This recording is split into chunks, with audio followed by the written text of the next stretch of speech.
Good morning, everyone. Welcome to this new week morning studies after a couple of week hiatus. It's really nice to be back, obviously, doing these studies Friday night and yesterday, and now back into the morning studies. Now, we have been studying, we went through Ezra and Nehemiah, well, obviously in this series on the Kingdom of Israel, which we've had 444 studies so far. We started with First Samuel, so we went through Samuel, First and Second Samuel. We went First and Second Kings. We didn't really thoroughly go through Chronicles, though we did cover lots of Chronicles. And then we did Ezra and Nehemiah. And now we need to look at the book of Esther. So in order to put this whole structure together of all this chronology, we need to address the chronology of Esther. And then I was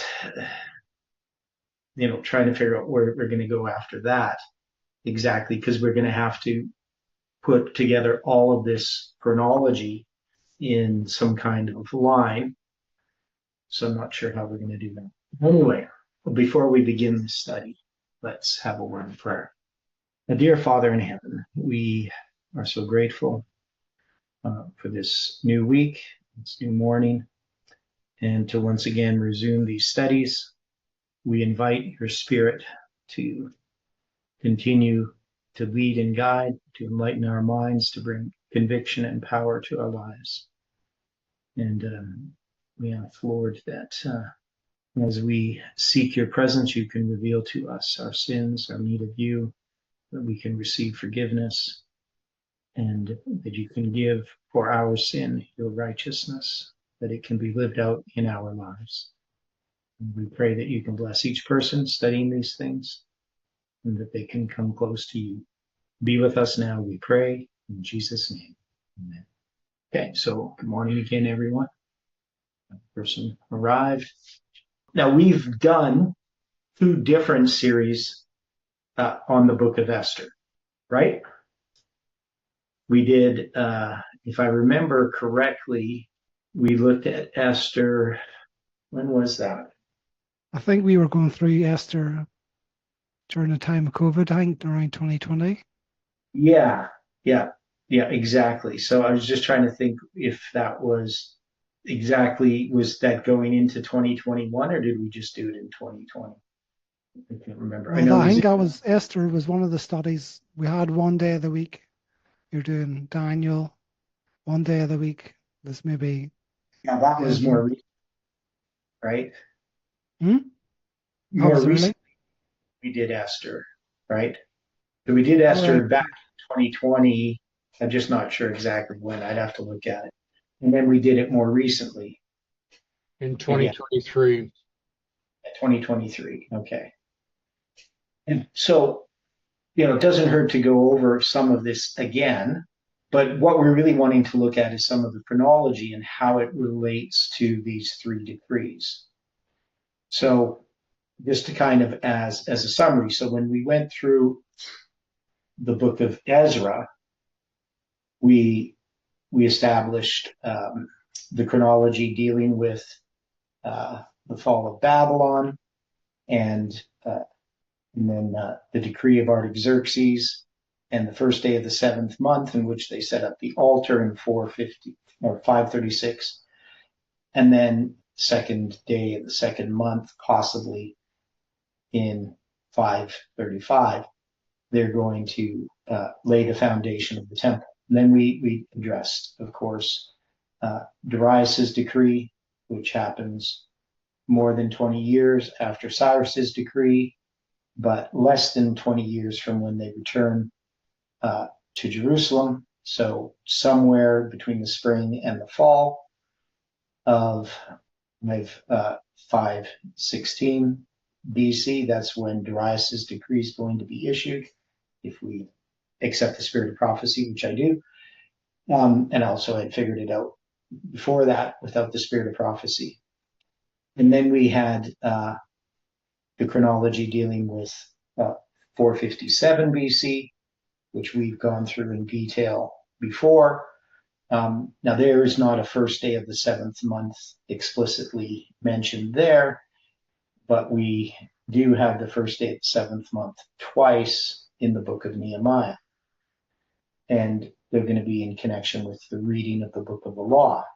So there's some spans of time in there that we're going to, have to sort out specifically. We know we got 444 BC and 432 BC in the book of Nehemiah, and in the book of Ezra, it gives us, 537, 536, 535 dates in those, and then of course in 516 and 515, right? So we're going to have all of those different dates, and we're going to be able to put these on the line.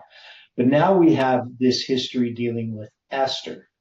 Now so part of how I understood this, and whether you guys all agree with me or not, but when we had the pandemic, I had understood that the pandemic was parallel to this story in Esther. And one of the reasons we looked at Esther, if I remember, the motivations at the time, had to do with the idea that this is the history of Xerxes, and we were looking at Trump. Yeah, and Stephen just points out we have the first day of the seventh month in Ezra as a midpoint. Yeah. So it's not explicitly stated, but it is part of structure.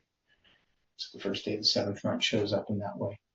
We will look at all of those things and how to tie all these things together. Now, in the story of Esther, we have Xerxes, and we knew that Trump was typified by Xerxes. And so at that time, we were dealing with Trump, the last president of the United States, and we're going to have this situation where Trump does not get reelected as we expect, but instead Biden gets reelected. And that sort of along with the failure of the July 18th, 2020 prediction, these two predictions of Jeff's fall apart, and the movement falls apart. So I think it was in that history that we looked at. Yeah, Dwight? To change one thing that you just said, Biden did not get reelected. He was elected. Yeah, elected, yes. Pardon me. Yeah, because Trump wasn't reelected, Biden was elected. Right. Yeah. And he becomes a placeholder. So, and this goes back, of course, we've talked about this lots, but the part of the thing that happened when we started looking at in Daniel chapter 10 and 11, right? So in chapter 11 specifically, when you're going to be dealing with there shall stand up yet three kings in Persia, and the fourth shall be far richer than they all. So we had done that originally back at the end of 2015 that we started looking at that. And then in 2016, we start laying out these kings of Persia and paralleling them with the presidents of the United States. Now, we had already had like the 7 kings of Judah, the first 7 kings of Persia. So we had these as well. And the question in my mind was, why are we stopping with with Trump when there should be 2 more kings, right? In order for that to be parallel, right? So there's lots of details that we were addressing at that time. So then, of course, Biden being elected and then Trump being reelected, that last year came really clear in connection with the Comey meme and everything. So now we have a much better understanding of the presidents of the United States and how they relate again to Revelation 17 and the 7 kings. So the point is here in the book of Esther, as we've looked at it in the past, I've taken the position that this was showing Trump as Xerxes, right? Now that means Trump is also typified by Artaxerxes, and we're going to have to address that in more detail later on as well. But in this history, this decree, which is a type of the Sunday law, Ellen White uses this, whatever you want to call it. I guess it's this law, this how do we word that? So yeah, so we'll look at this. So I'm not sure exactly how to approach this, how in detail we should go with the book through the book of Esther. I guess we just need to read through it and then pick out the things that God reveals to us, the things that jump out at us that we will now notice that we wouldn't have noticed in the past. Probably is what will happen. Okay. So we'll start reading through this. And when we did go through this before, we also went through the apocryphal Esther when we went through this in 2023. So initially we just went through Esther quickly. The first time we did it in 2020, then in 2023 we went through it much more detailed. And now we're just going to go over it. We're not going to go through apocryphal Esther unless there's some things that we need to bring out regarding the chronology there.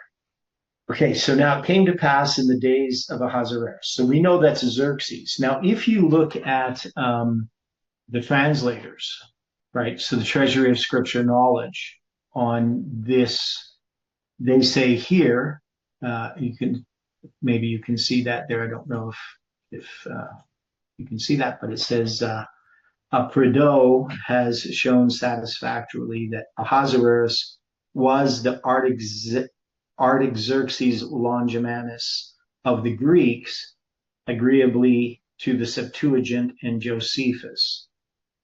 So we don't take that position.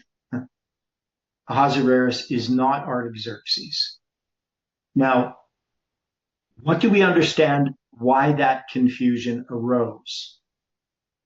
Why do they think Ahasuerus is Artaxerxes, the one who issued the decree in Ezra? Why do they think he's the last president of the United States?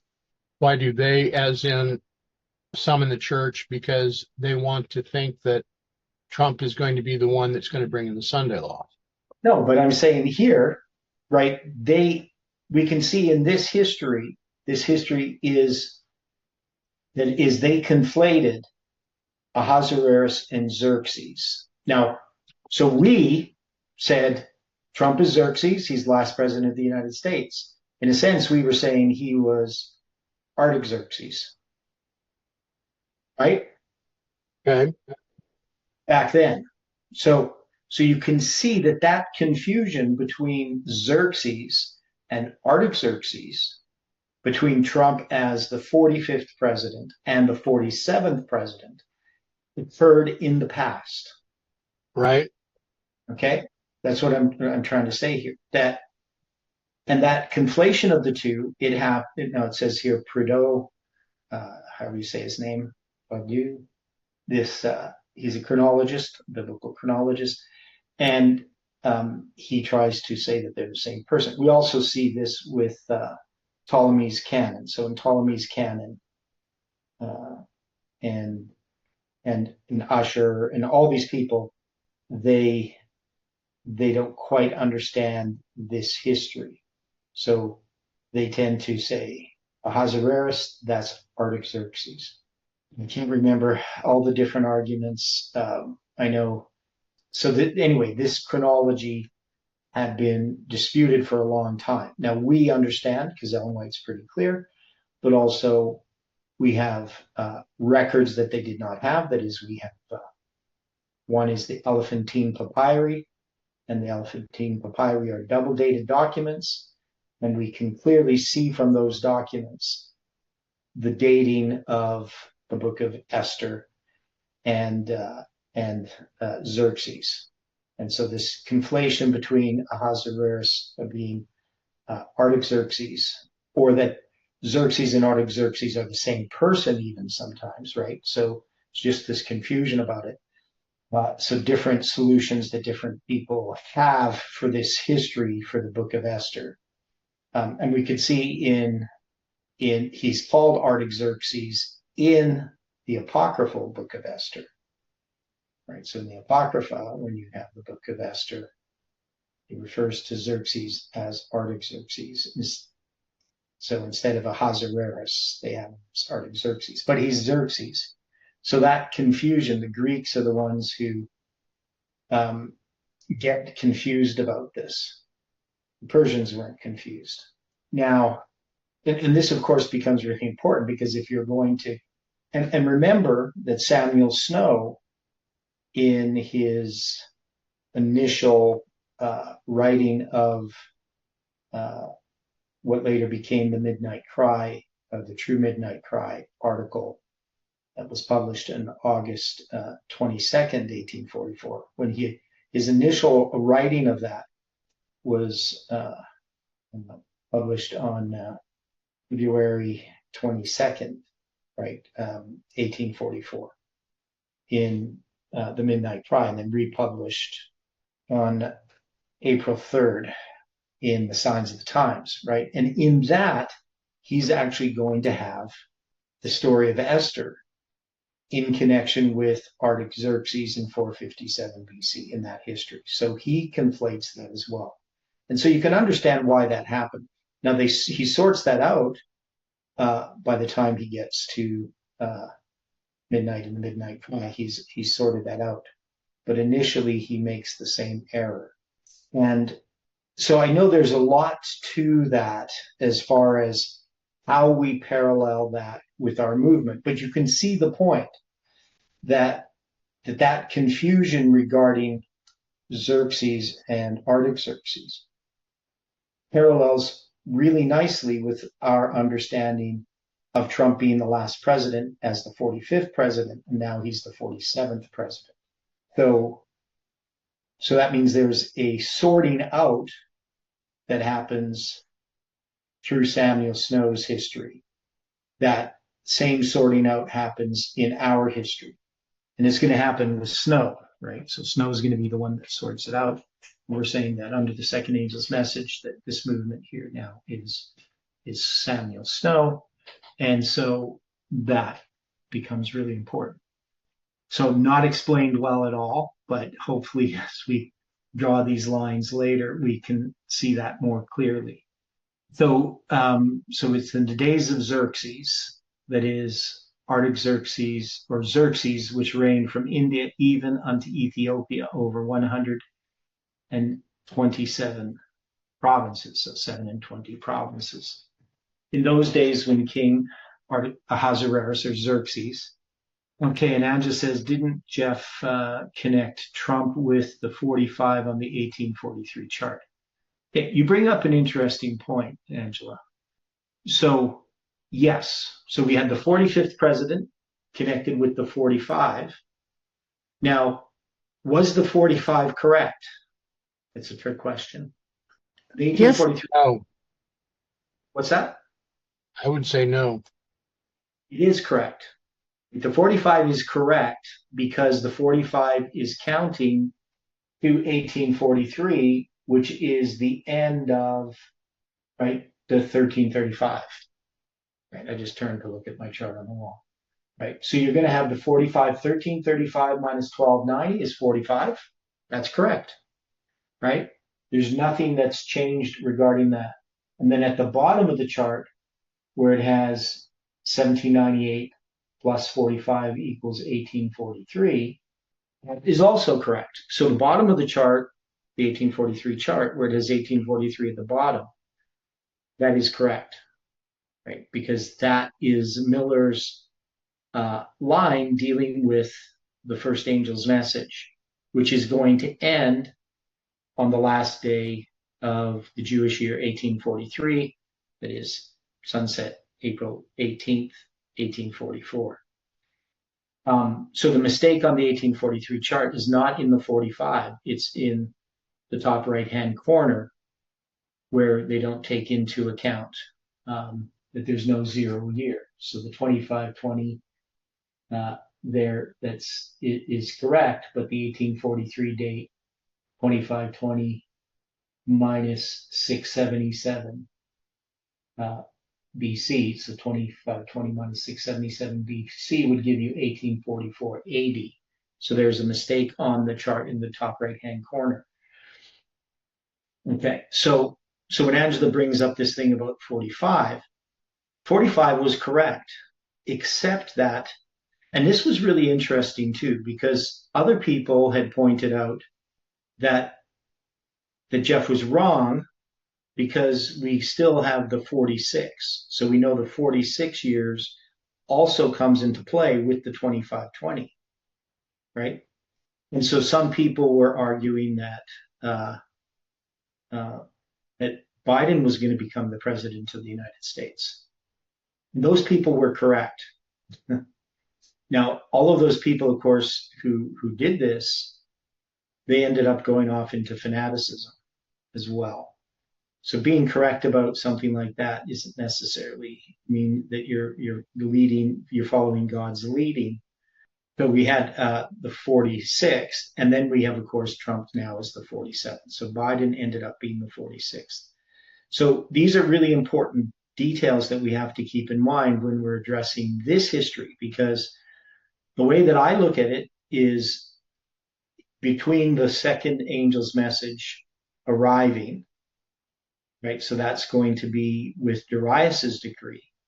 And the third angel's message is you have this story of Esther. It's in between that history. And to me, this parallels what happened under the 45th president, under Xerxes, right? So Trump being the 45th president, this is the story of the pandemic. That's what the book of Esther is about.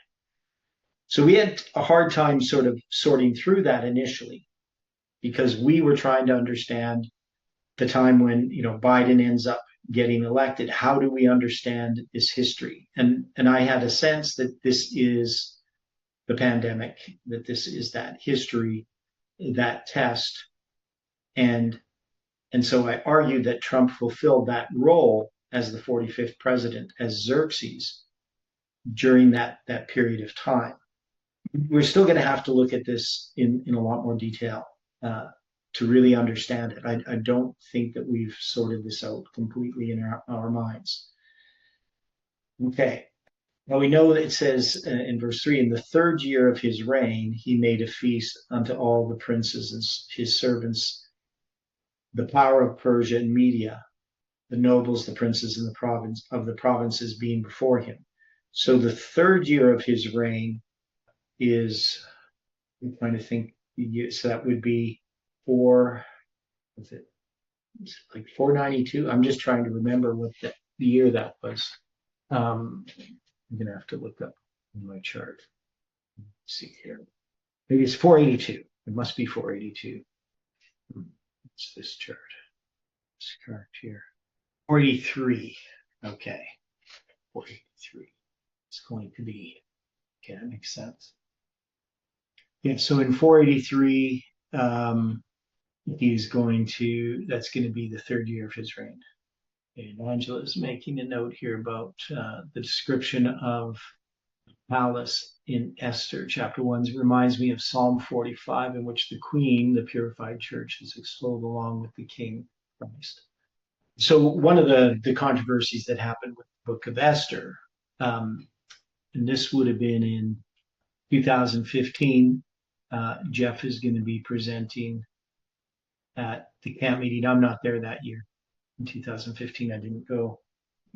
Kelly was there, but I wasn't.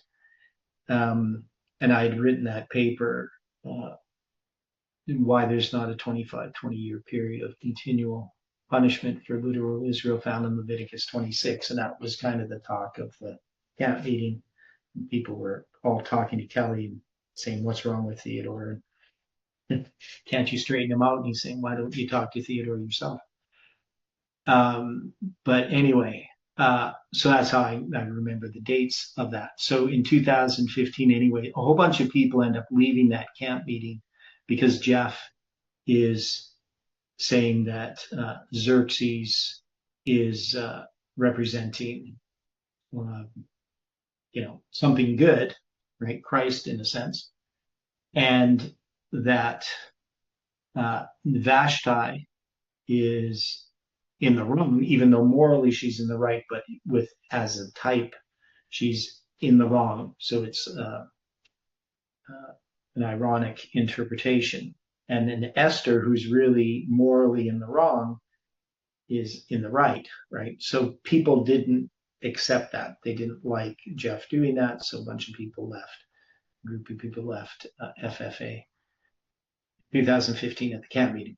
So I wasn't there, so I only know it secondhand. Jeff has mentioned it a few times in some of his presentations. So we know that there is this Akitu festival. So when he has this feast, this feast, it says in verse 4, he showed the riches of his glorious kingdom and the honor of his excellent majesty many days, even in 104 score days. So it's 180 days. Now, what is the symbol of 180 just on its own? Months, 6 months, half a year. Yes. So it's 6 prophetic months, right? Now we saw that a little bit with yesterday in dealing with the principles of prophetic interpretation.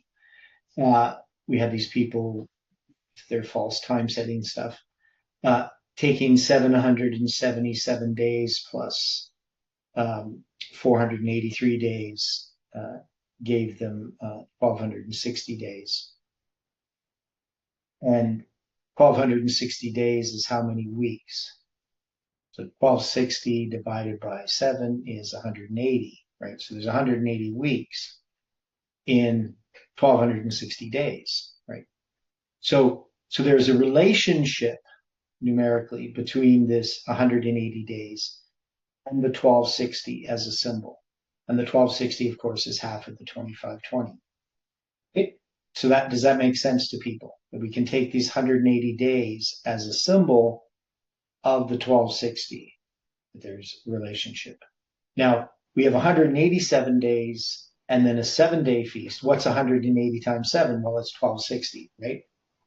So we can see it's already built into this story because they're going to have a 180-day feast and a 7-day feast, followed by a 7-day feast. And so it's representing this prophecy, right? The prophecy dealing with the 2,520 and the 1,260s, right here in the first chapter of Esther. It says, and when these days were expired, the king made a feast unto all the people that were present in Shushan, the palace, both unto great and small, 7 days in the court of the garden of the king's palace. So there's the 7-day feast. So you got the 180 days and the 7 days. Now, so in the spring, they have the Akitu festival, right? Now, the Akitu festival goes back to Assyria. It is just, it parallels to some degree what we see with the spring and the fall types in Judah, right? So in Israel. So you have the spring Passover and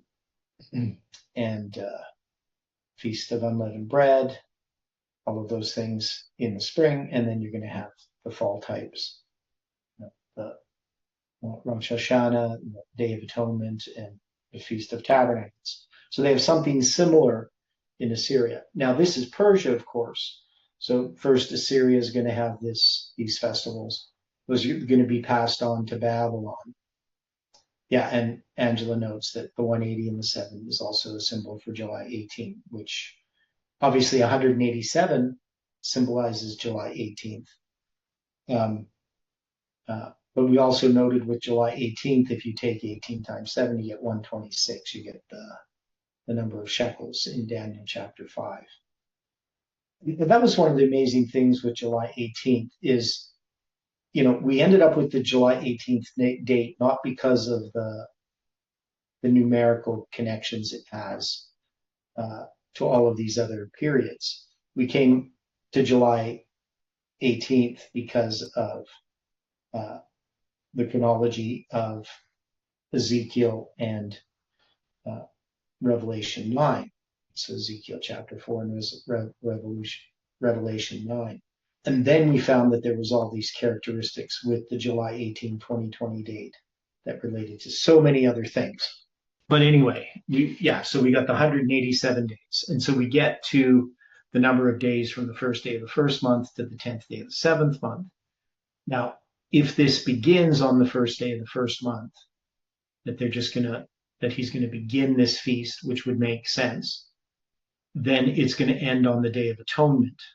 Now, it's not going to be the Day of Atonement, of course, for the Persians, because one is they don't keep the Day of Atonement, but even their calendar in that year, as far as the reconstruction of it by Parker and Duberstein,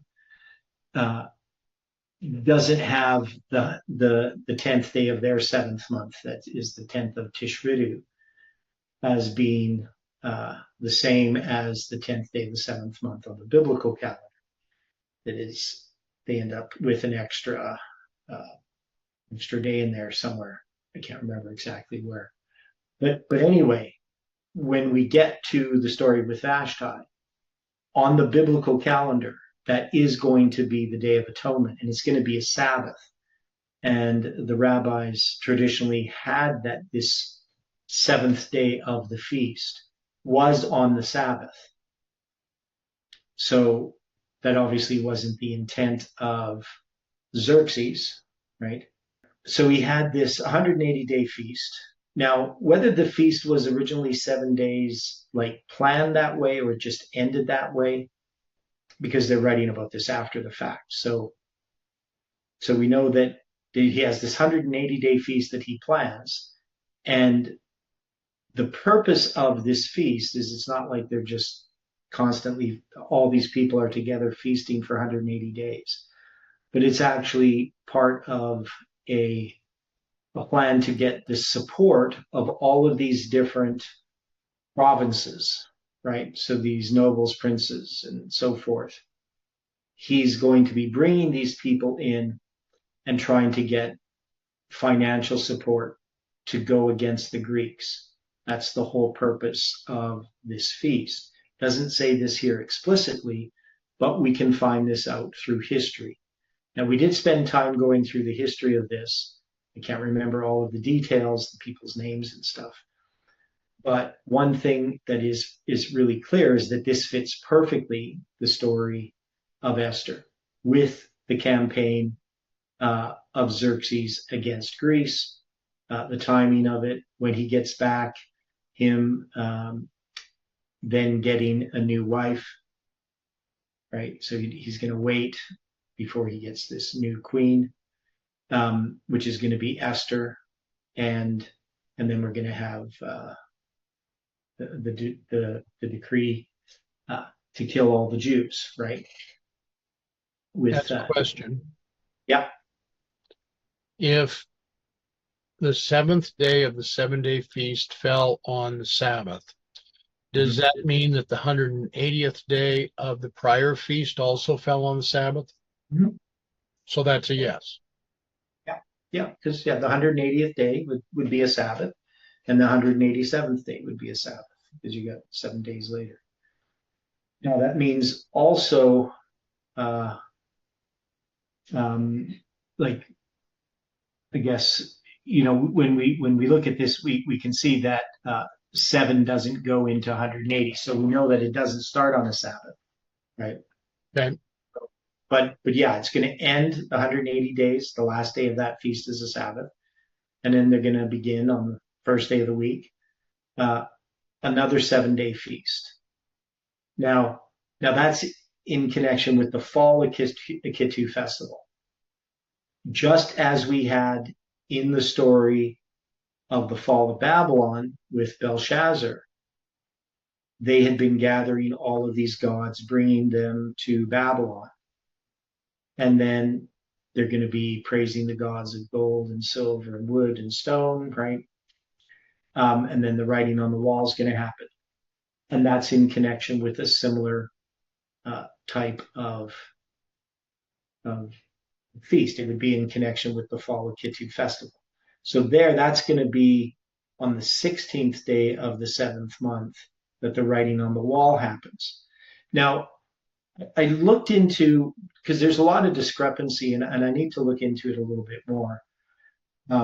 Different people have different opinions about the timing of the Fall of Kittu festival, and also the Spring of Kittu festival. And one of the things is obviously over time, like this is a periods of hundreds of years, there's going to be some changes in how they celebrate some of these festivals, especially when you have completely different administrations and and different nations ruling Babylon, right? So how that exactly, yeah. So I'm not sure of the relevance there. Actually, it just says that Ellen White died on July 16th. Her first funeral is going to be on July 18th, which is relevant. But yeah, so there's some things dealing with the Kittu festival that I haven't fully resolved in my mind. I do need to do more research on it. Now, one of the things that I've taken the position, so we know that Darius is going to come to the throne on the 10th day of the 7th month. So we have a 10th day of the 7th month dealing with Darius. That is, they're going to, am I doing this right? Yeah. So false Smyrtus is going to be killed on the Day of Atonement. And then Darius comes to the throne. So there's another 10th day of the 7th month in that story. And then a 10th day of the 7th month in this story. Right? So it's quite interesting how these different dates keep showing up in different ways, sometimes in hidden ways. That is, you have to dig into history. Sometimes, even within the Bible itself, you have to dig quite deep to figure this out, because most people are not going to know when the first day of the feast is. It doesn't say it starts on Nisanu 1, right? It doesn't say the dates there, but we can know when this would be based upon history and also the hints that are given in the story itself. So anyway, we have this 7-day feast. Now, there's all this so it talks about the king's palace, where were white, green, blue hangings fastened with cords of fine linen and purple to the silver rings and pillars of marble. The beds were of gold and silver upon the pavement of red, blue, and white and black marble. So this is tessellation, tessellated. Now, I believe and we looked at this before, but I don't think I could find it. But they did find this floor that's described here. Some archaeologists did in some of in Persia in some excavations.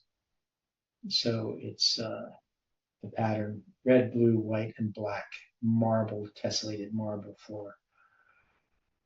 Okay, they gave them drink in vessels of gold, and vessels being diverse one from another, and the royal wine in abundance according to the state of the king. And the drinking, yeah, they got to keep track of all the drinking. According to the law, none did compel, for so the king had appointed to all the officers of his house that they should do according to every man's pleasure. Also Vashti the queen made a feast for women in the royal house, which belonged to King Xerxes, right, or Ahasuerus. So this 7-day feast, there's going to be the men drinking away, and then the women are going to have a feast as well, with Queen Vashti being in charge of that. Is there anything here that we need to note about this 7-day feast and what it might represent? So you got these two different feasts, these parallel feasts, the men and the women, King Xerxes and Vashti. So they represent church and state, right? Yes. Okay. Now we know that in this story we have like the moral aspects of the story, and then we have the application that Jeff had made to this story. And he did address the church and state aspect. Now he had here that Xerxes represents,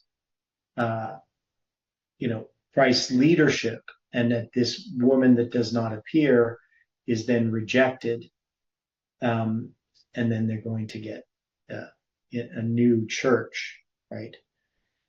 Now, and I think that application of Jeff's is fine, though I think other applications can be made of this story if we just relate this to being the history that relates to the pandemic, right? So now it would be before the pandemic, right? So the pandemic's going to be later in this story. So this would have to do with Trump, though, right? So I'm not sure how we would look at this, what Vashti's refusal would mean, like, because we can look at it in a positive sense, right? We can say that her. So we don't have to take Jeff's application, is what I'm saying. We can look at it in another way. So Vashti, this is the church. She's going to have this feast for the women in the royal house, right? Which belongs to Ahasuerus. Now, on the seventh day, so the rabbinic Jews say this is the Sabbath, and in the chronology that we have, this ends up being the Sabbath, right? It's going to be the seventh day, the 187th day of the year, right? Because you have 180 days and then 7 days. And it's going to be the seventh day. And it's going to be the Sabbath. Right? When the heart of the king was merry with wine, he commanded Mehuman, Bistha, Harbona, Bigtha, Abagtha, Zethar, and Carcass, and 7 chamberlains, the 7 chamberlains that served in the presence of Xerxes the king. So they have these 7 chamberlains. Now, what are chamberlains? In this case, aren't they eunuchs? Yeah. So these would be guys that are castrated. So what's the purpose of that? Now, I know in choirs, they used to castrate some of the men so that they could have high singing men in the choirs. They could maintain their child's voice. But here, what was their purpose of castrating these guys? To keep them from wanting to attempt to take the throne. And? Keep them away from the women. Right, yeah. So because that's why they can be in charge of women, right? So they're going to take these 7 chamberlains to bring Vashti, the queen, before the king with the crown royal to show the people and the princes her beauty, for she was fair to look on. Now, what does it mean with the crown royal? I mean, it's a royal crown. So what is that a reference to? Okay. And Vashti's dethroning shocked the Persians as much as some were disappointed when Donald Trump wasn't reelected in 21. I don't know if I'd make that connection. I mean, maybe you could say there's the connection of the shock of things. But okay. So the idea here is that Vashti is going to be brought before the men there with just the crown on. That is the suggestion. So she's going to wear the royal crown, but nothing else. Okay. Now, the word beauty is just beauty, for she was fair to look upon. That's tov, good to look upon. Look upon. Mara. So that word, Mara, what is that word? 4758. Looking glass vision. Yeah. So we have, this is because if you have 4, I gotta bring this up here. So if you go 4759 is the looking glass vision, if I'm correct. Yeah. So 4758 is just the vision, right? Okay, so is that, as you're saying there, the 4758? Yeah. Do we also find that in Daniel 8? Yeah. Yep. So if that is the case, then that 4758 is the vision that is true. In other words, it's the 2300 days. Right. Yeah, exactly. So 4759 would be the looking glass vision. Right. This is the 2300 days, the vision of the evening and the morning, which is true. Arab and Boker. Yep. Okay. So here then, if we're going to look at this story of Vashti, she is representing the prophetic periods in some ways, isn't she? Yes. Okay. Well, I'm not sure how we would interpret this whole thing, but she represents in some way prophecy. Now she's going to refuse to come at the king's commandment by his chamberlains. Therefore was the king very wroth, and his anger burned within him. Right. So we have, so Angela saying it wasn't or isn't appropriate for the worldly ruler to demanding the church to flaunt itself. Yeah, so I think there'd be some connection with that.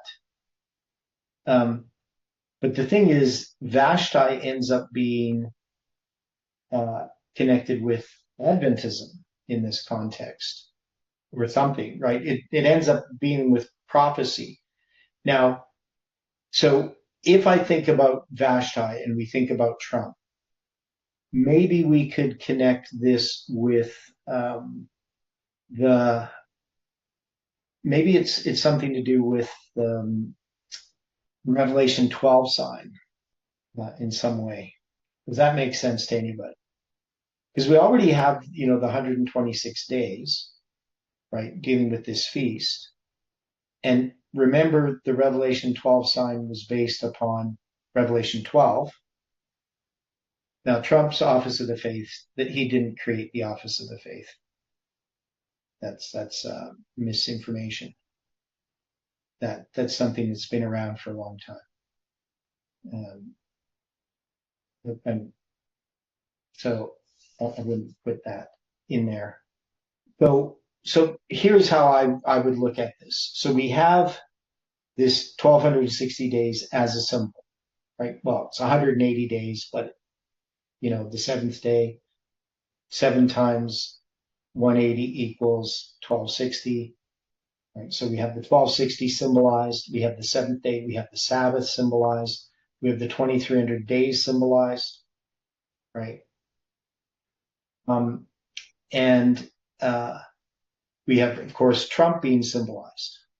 And in the history of Trump, after Trump is elected, so he's going to be elected in 2016. In the first year that he's elected, in 2017, we're going to have that Revelation 12 sign. Now, Revelation 12, as we know, is deals with the 1260, right?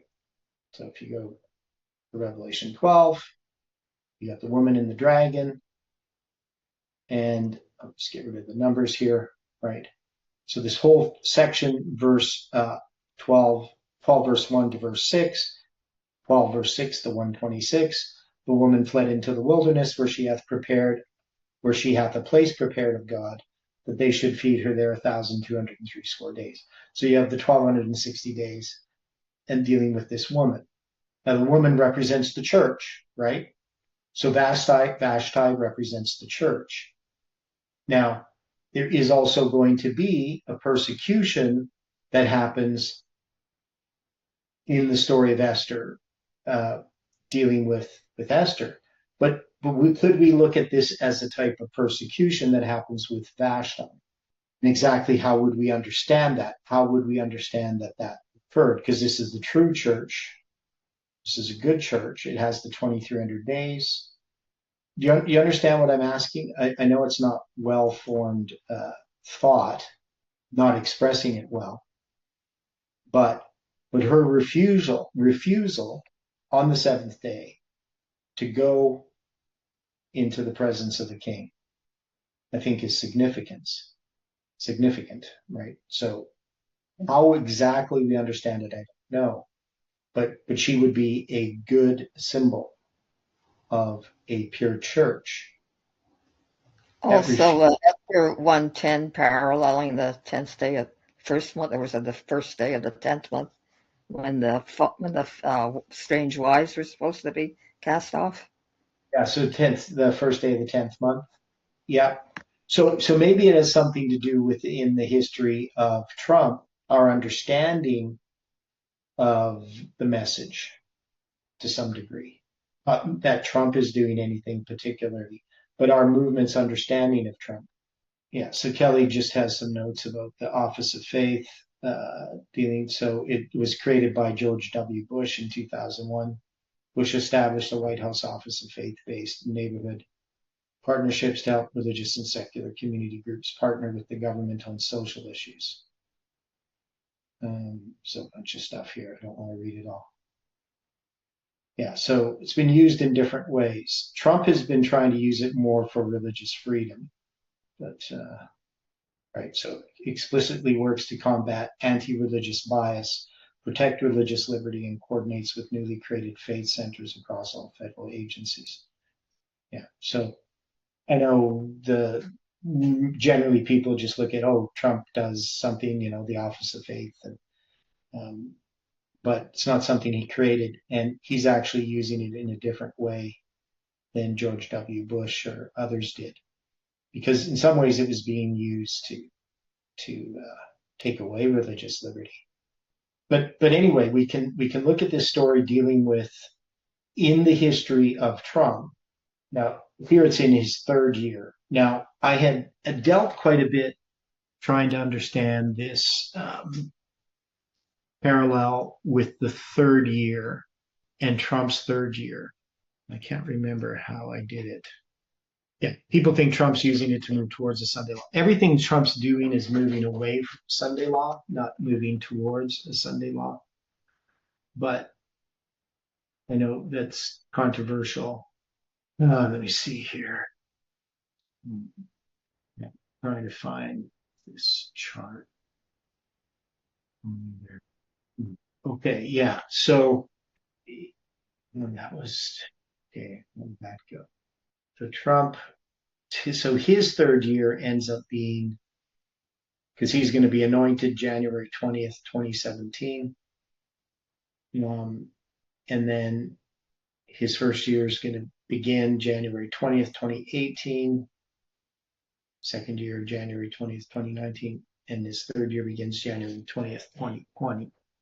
Now, of course, we would usually count it differently than that. So whether that was the best way to count it, can't remember what I was trying to do there.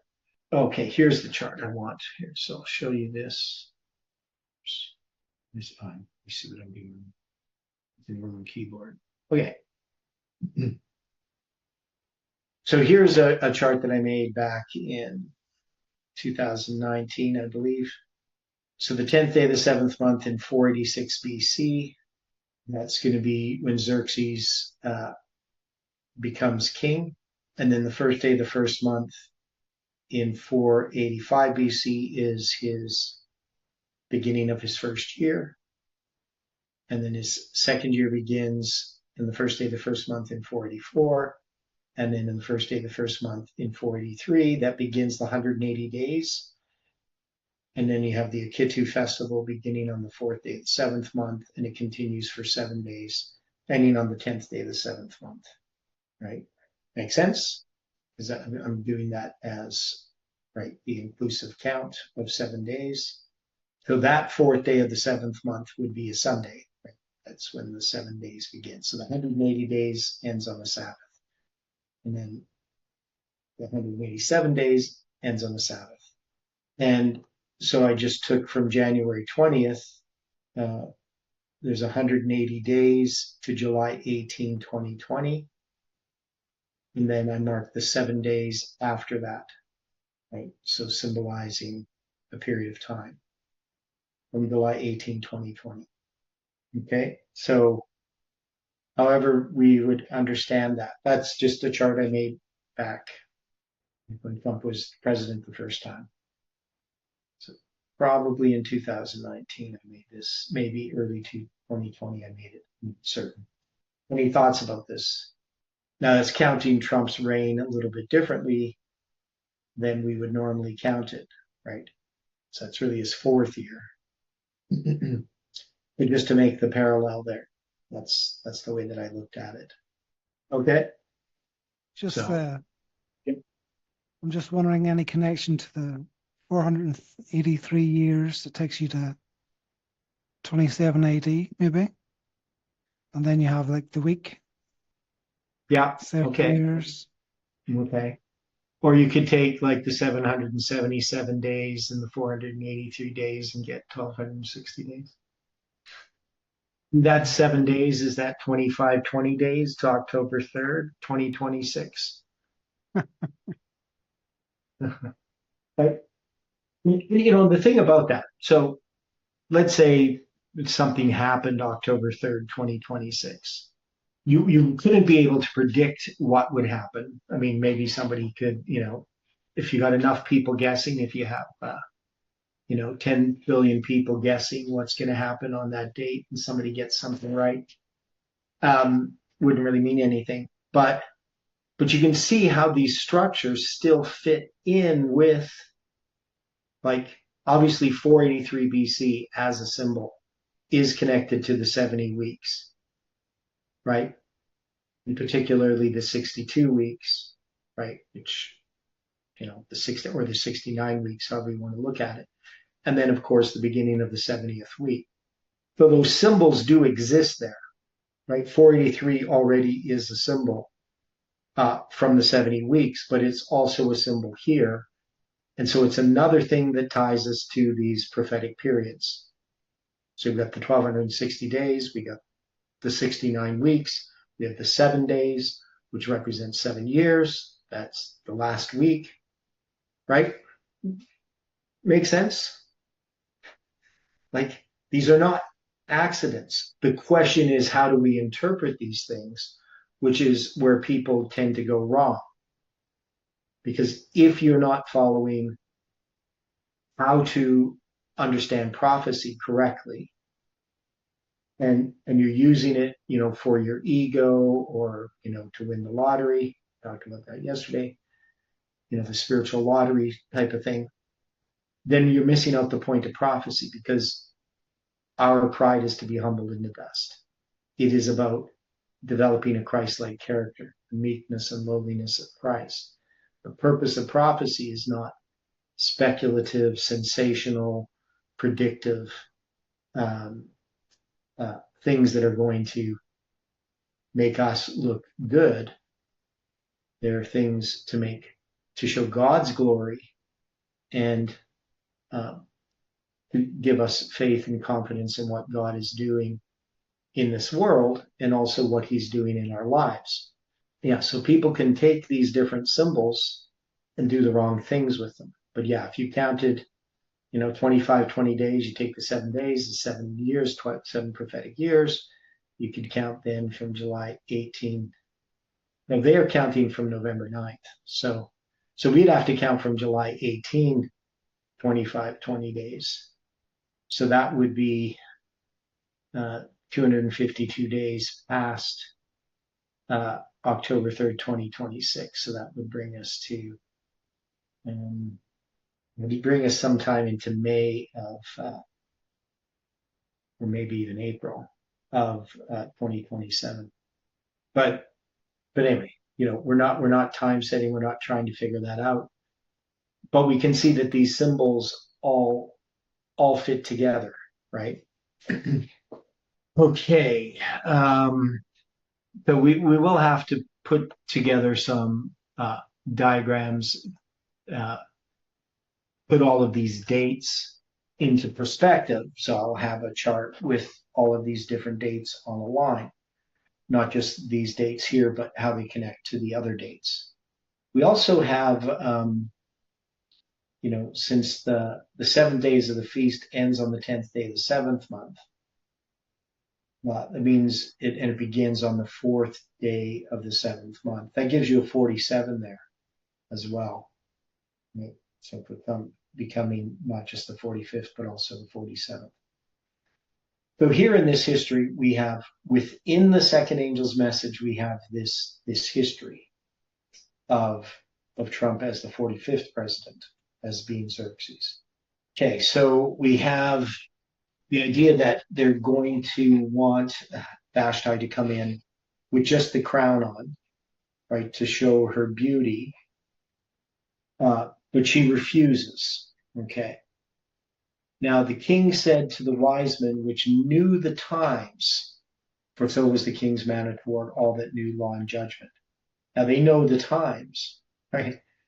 Now, so why is this appeal to the wise men who know the times? And we know, of course, we've looked at this word times before. That's the word et, right? Time, especially verbally, propositionally, now, when. So these are the discerners of the times, right? Okay. But why is he appealed to them? We know, of course, that, and Angela's the one who first pointed this out, 5 times 2 times 5 times 6 is 360, right? So that word times refers to prophetic time as a symbol. 2520 days from July 18th, 20 is June 12th next year. So we got Okay. a 126 there. Okay. June 12th, 6 months, 12th day. Interesting. So we have these symbols. So we're not predicting anything on June 12th. But here we have that the king said to the wise men, which knew the times, for so was the king's manner. That word manner is dabar, which means what? Word, commandment, decree, right? The king's commandment toward all that knew law and judgment. So he's going to say this to the wise men, that is, Patam, that is, the intelligent, skillful, artful, right? That knew the times. For so the king's commandment toward all, for so was the king's commandment toward all that knew law and judgment. And law here is Hebrew number 1881, dot, and judgment is din, dot and din, 1779 and 1881. And the next unto him was Karshina, Shethar, Admatha, Tarshish, Meres, Marsina, Mamukan, the 7 princes of Persia and Media, which saw the king's face and which sat the first in the kingdom. So we had names of, on the 7th day, we had these 7 chamberlains, right, which were named. And now we have these wise men that know the times, and there's 7. And so I think here, at least, that I believe that the wise men are referred to here. So these are the top wise men in the kingdom. That's what it means. They sat first in the kingdom. Okay. So what's happening here symbolically? Yeah, Angela refers us back to 1 Chronicles 12:32. Right now, we've looked at before. So in 1 Chronicles 12:32, this was in the half tribe of Manasseh, 18,000, which were expressed by name, right? And then the children of Issachar, which were men that had understanding of the times, to know what Israel ought to do. The heads of them were 200, and all their brethren were at their commandment. So what is this reference to knowing the times? I mean, is these just the guys who are in charge of the calendar? They can, keep track of the king's schedule. We have these wise men that know the times, and there's 7 of them, right? So just as we had the 7 chamberlains on the 7th day of the feast on the Sabbath. Okay, so he's going to ask these guys, the guys who know the times, right? The wise men which know the times. What shall we do unto the queen Vashti according to the law?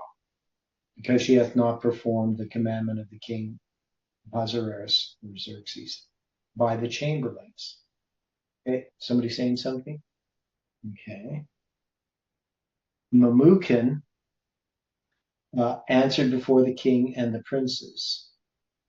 Vashti the queen hath not done wrong to the king only, but also to all the princes and to all the people that are in all the provinces of King Xerxes. For this deed of the queen shall come abroad unto all women, so that they shall despise their husbands in their eyes when it shall be reported. The king Ahasuerus commanded Vashti the queen to be brought in before him, but she came not. Okay. Likewise shall the ladies of Persia and Media say this day unto all the king's princes which have heard of the deed of the queen. Thus shall there arise too much contempt and wrath. And if it please the king, let there go a royal commandment from him, and let it be written among the laws of the Persians and Medes, that it be not altered, that Vashti come no more before King Ahasuerus, and let the king give her royal estate unto another that is better than she. And when the king's decree, which he shall make, shall be published throughout all his empire, for it is great, all of the wives shall give their husbands honor, both great and small. And the same pleased the king and the princes, and the king did according to the word of Memucan. For he sent letters unto all the king's provinces, into every province according to the writing thereof, and to every people after their language, that every man should bear rule in his own house, and that it should be published according to the language of every people. Now, of course, we're going to apply this as a symbol of churches. So so Vashti was considered a foe of government and people, as true Christians will be in the death decree period, right? So remember, this is in this story, this is not yet the story of the decree to kill all the Jews yet, but it parallels it in some way, right? Because we have a church that is not going to hearken to the king, and it's going to be made in an example so that all other churches, that is women, will bow to the authority of the king. Okay? That's what we would understand by this story. Now, in this case, this woman, Vashti, has the symbols that attach it to the prophetic periods, to the true church. Right? So it's standing in opposition to this royal authority. That is, it's a separation of church and state. The woman will not be dictated to by the state. Now, if we go back to 2015 when Jeff had his interpretation of this, I do understand why people would not like his interpretation. In the way that Jeff was doing it at the time, that was appropriate, except that it's not the only interpretation of the passage. We definitely need to look at what Vashti does in a positive light. Now, one of the things is that Jeff was doing is he was looking at Vashti and Esther as sort of opposites. But can't we see that they are actually parallel? Not that, Vashti is bad and Esther's good, or that somebody should see, Vashti is good and Esther is bad, but they're actually paralleling the same history. Yeah, I can see that pretty clearly. Yeah, so now back then, the movement had not fully understood, well, they didn't understand what we understand today. So we can look at things a little more clearly just because we understand this history and what it was. Now, I'm not particularly certain why Jeff took the position that he did, like why he was looking in that direction rather than in this direction that we're looking at it. So I do kind of understand the opposition to it, but it wasn't wrong. Like, I'm not saying that Jeff's interpretation is wrong. It's just not the only interpretation. And he could have said, here is one interpretation. We kind of look at it as a parallel to Esther as well. Now, Esther also could be looked at negatively, from a moral perspective, because she's not returned. She's going to, become married to a pagan king. But obviously, her story is a positive story from a biblical perspective. But I would think that this story parallels it, and so. And we also see, of course, which Jeff wouldn't have seen, we would see a bunch of symbols that tie Vashti to the prophetic periods, and also tie this whole story to July 18, 2020. So obviously back in 2015, we don't have July 18, 2020. So there's no way that he could have seen what we see. So it's not wrong. It's just he's looking at it in a different perspective. And remember, this is before Trump even gets elected, right? This is 2015. So, he didn't have, he's just starting to understand that Xerxes is going to be this fourth king. And then he's going to start to say, well, this is going to be Trump. But he hasn't even got there at this point back in the camp meeting in 2015. So, and one thing that we've learned is there are many ways to look at a story depending on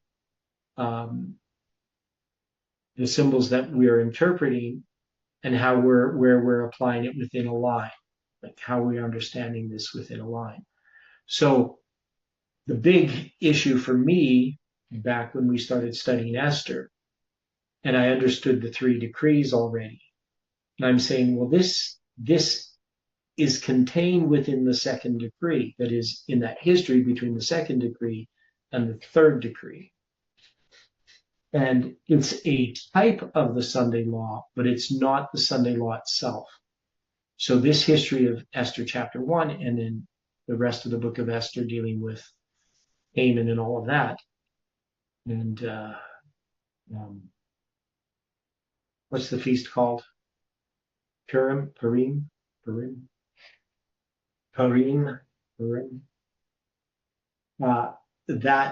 That whole history we would tie with the pandemic. Right? So there's something here. There's something about this that we're going to have to still understand. But as far as the chronology is concerned, we have some dates that we can put into the line and analyze in the context of all of these other dates in Ezra and Nehemiah. Right? So all of those dates, Ezra, Nehemiah, Esther, they're all part of that chronology. And so we have to put those all on a line. So we would have this story, and then as we go through this week, reviewing this story, dealing with the 13th day of the 12th month, right? And what happens here. So these dates we will put in the line, connecting them not just to chapter 1, but also to the dates in Ezra and the dates in Nehemiah, and see what we see, find out what happens there. And the interesting thing here, when we get into chapter 2, it's so interesting because it's going to mention Jehoiachin's captivity, right? So there's a whole bunch of things we looked at in the past, but we have to see how these things are all connected. Any final thoughts before we close with prayer? I know it's a little bit scattered, but you can see where we're going, why we're looking at the book of Esther. Okay, so if there's no other thoughts, let's close with prayer. Dear Father in heaven, we are thankful, Lord, again for the time that we've had this morning. And we just pray for your blessings upon the studies this week, in our personal lives, our personal study. And we just ask, Lord, that your angels can watch over each person, that your Holy Spirit can continue to work upon our hearts, and that we can draw closer to you each day in character. And we pray this in Jesus' name. Amen.